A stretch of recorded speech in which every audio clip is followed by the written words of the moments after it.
And 1।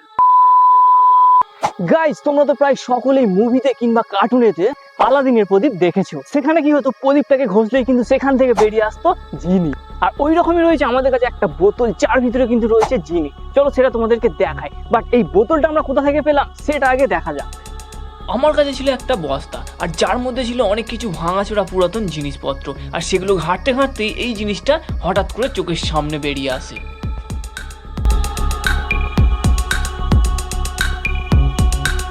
চলো এবার তাহলে দেখা যাক এই বোতল থেকে জিনি বের হয় কিনা।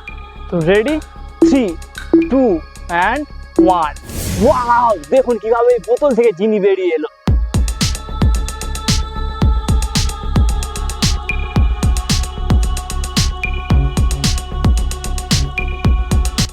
জাস্ট দারুণ। দেখো এই জিনিসটা কিন্তু আমি নিজেই তৈরি করেছিলাম। এর জন্য নিয়েছিলাম একটা কাচের বোতল, নিয়েছিলাম হাইড্রোজেন পারঅক্সাইড আর পটাশিয়াম পারম্যাঙ্গানেট। প্রথমে কি করেছিলাম, এটাকে জাস্ট খুলে নিয়ে এর মধ্যে হাইড্রোজেন পারঅক্সাইডটাকে ঢেলে দিয়েছিলাম। দেওয়ার পর এই যে পটাশিয়াম পারম্যাঙ্গানেট রয়েছে, এটাকে কি করেছি, একটা ছোট্ট কাগজের মধ্যে এইভাবে মুড়ে নিয়েছি আর সুতোর মধ্যে টাঙিয়ে দিয়েছি। এবার জাস্ট এটাকে এর মধ্যে ঢুকিয়ে দেবো, দিয়ে এখানে এইভাবে সেট করব। করে যে ঢাকনাটা করেছিলাম এইটাকে জাস্ট এখানে এইভাবে টাইট করে আটকে দেবো। ব্যাস, এটা কিন্তু পুরো রেডি হয়ে গেল।